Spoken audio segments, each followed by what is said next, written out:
నమస్కారం. ఈరోజు Trump Venezuela విషయంలో చేసిన దానికి సంబంధించి నేను నిన్న ఇచ్చిన వీడియోలో చేసింది మంచి అన్నాను. బట్ అతను వేసిన అడుగు వచ్చేస్తే ప్రాపర్గా లేదు. మంచి అన్నది నా కోసం కాదు, వెనిజులా ప్రజల కోసం. ఎందుకంటే వెనిజులా ప్రజలు ఈరోజు అన్ని ఉన్న అల్లు నోట్లు తిననట్టు పాపం పేదరికంలో ఉన్నారు. ఒకప్పుడు రిచ్ కంట్రీ, ఈరోజు పూర్ కంట్రీగా ఉంది. సరే ఇన్ఫ్రాస్ట్రక్చర్ లేదు, ఏమీ లేదు. వీళ్ళ దగ్గర నుంచి ఆయిల్ కొంటుంది ఎవడంటే చైనా వాడు తక్కువ రేటుకు కొంటాడు. మిగతా దేశాలు కొనవు, ఎందుకంటే ఆంక్షలు. ఇక్కడ ప్రొడక్షన్ కూడా కెపాసిటీ అంతగా లేదు. సో ఇప్పుడు ట్రంప్ చేసింది ఏంటంటే అవునన్నా కాదన్నా బలవంతంగా వెనిజులాని వచ్చేసి తన ఆధీనంలోకి తీసుకొని అక్కడున్న చమురుని దోచుకోవటానికి.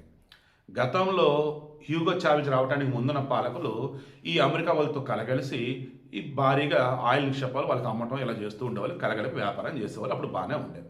హ్యూగో చావెజ్ వచ్చాక అమెరికాని పక్కన పెట్టి మొత్తం వీళ్ళే చూసుకుంటూ అనడం, ఇక దాంతో అమెరికా వచ్చేసి ఆంక్షలు విధించడం, ఇంక ఇవన్నీ మొదలే. బట్ ఇప్పుడున్నటువంటి మధురో వచ్చేసరికి ఇంకా తేడాగా బిహేవ్ చేస్తున్నాడు. దాంతోనే మన నోబెల్ శాంతి బహుమతి వచ్చింది కదా, మారియా మెచాడో.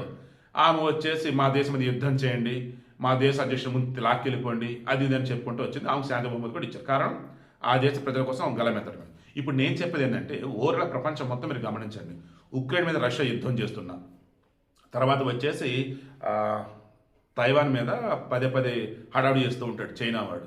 ఎందుకంటే వాళ్ళు అందులో భాగం అని చెప్పేసి అంటూ ఉంటాడు. చైనా అదేనా. అండ్ ఇంకా చెప్పాల్సి వచ్చినప్పుడు మీరు ప్రపంచవ్యాప్తంగా తీసుకోండి. ఎవడైతే బలవంతుడు ఉంటాడో, ఎవడైతే బలిసినోడు ఉంటాడో, ఎవడి దగ్గర అయితే బెత్తం ఉండిద్దో, కర్ర ఉండిద్దో, వాడి దగ్గరే ఆటోమేటిక్గా బర్రెలు గేదెలు ఉంటాయి. అంటే దున్నేవాడిదే భూమి అన్నట్టు ప్రస్తుతం ఉన్నటువంటి ఈ ప్రపంచంలో ఎవరైతే బలవంతుడో ఆటోమేటిక్గా బలహీనుడిని దోచుకుంటున్నాడు అండ్ వాడిని పట్టి ఆడిస్తూ ఉన్నాడు. అంతెందుకు గల్ఫ్ కంట్రీస్ ఉన్నాయి కదా, అందులో సౌదీ అరేబియాని తీసుకోండి. ఈ వెనిజులా తర్వాత భారీగా నిక్షేపాలనే వాళ్ళ దగ్గర. వాళ్ళు అమెరికాకి ఫ్రెండ్లీ నేషన్ అది, దానివల్ల అది అలా ఉంది. ఇప్పుడు వెనిజులా వచ్చేసి అమెరికా దగ్గరలో ఉంది కాబట్టి మొత్తం మాదని అంటూ ఉన్నాడు. మొత్తం వాళ్ళది కాదు, వీళ్ళతో కలగలిపి పనిచేసుకొని ముందుకెళ్ళండి. ఈ వీడికి మెయిన్ ఇంటెన్షన్ ఏంటంటే అమెరికా వాడు ఎంత ఎదవని చెప్పటం అనమాట. ఎందుకంటే గతంలో ఈ పనామాకి సంబంధించి ఉన్నారు, అతను పట్టుకెళ్ళిపోయాడు. ఆ తర్వాత ఇరాక్లో సద్దాం హుస్సేన్ ఉంటే అతనిని వచ్చేసి భయంకరమైన న్యూక్లియర్ వెపన్స్ ఉన్నాయని చెప్పేసి ఇది చేసేసి ప్రపంచం ముందు పూచిగా చూపించి అతను బంధించి అతను చంపేశాడు. ఇప్పుడు వెనిజులా. సో సింపుల్గా నేనేమంటానంటే వాడు ఈరోజు చేసింది ఏదైతే ఉందో ఓ రకంగా వాడి నెత్తిన వాడు చేయి పెట్టుకోవడమే భస్మాస్తుడిలాగా. కాకపోతే అది మొత్తం తగలబెట్టేసి చాలా టైం పెట్టింది. ఈలోపు ఇక వాళ్ళు వీళ్ళు కలగలిపి జాగ్రత్తగా వాడిని ఆర్పేసి బతికించాలి.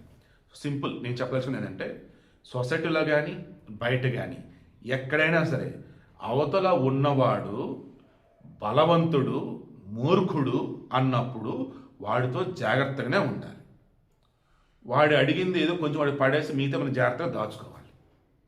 ఓకేనా? ఈరోజు నిన్న చెప్పినట్టున్నా, మరలా ఇప్పుడు కూడా క్రాస్ చెక్ చేసి చెప్తున్నా. మోడీ వచ్చేసి ఎందుకు నోరెత్తట్లేదు అన్నారు.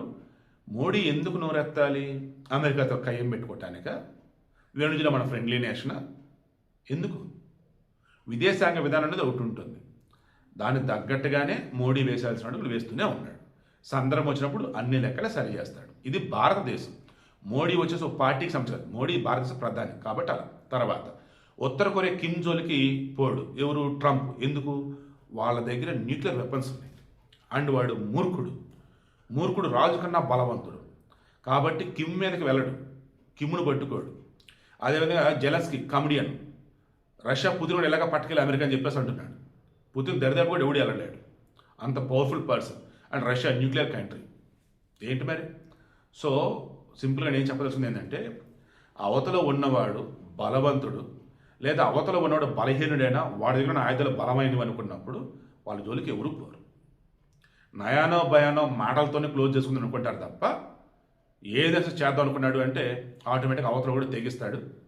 తెగించడానికి ఏం చేస్తే తెలుసు కదా, ఉత్తర కొరియా కిమ్ దానికి బెస్ట్ ఎగ్జాంపుల్. అందుకే వాడి జోలికి ఎవరు పోరు. సో అంతే ఈ వీడియోకి మెయిన్ ఏంటంటే సొసైటీ ఉంటాడు. మీరు కూడా దయచేసి గుర్తుంచుకోండి, అవతల ఉన్నవాడు మూర్ఖుడు అన్నప్పుడు, బలవంతుడు అనుకున్నప్పుడు, అధికారం డబ్బుతో ఏదైనా చేయగలను అనుకున్నప్పుడు అయితే జాగ్రత్తగా ఉందాం, లేదా అక్కడి నుంచి దూరంగా వెళ్దాం. అంతే తప్ప వాడితో గొడవద్దు, వాడిని రెచ్చగొట్టేలాగా అసలు ఉండొద్దు.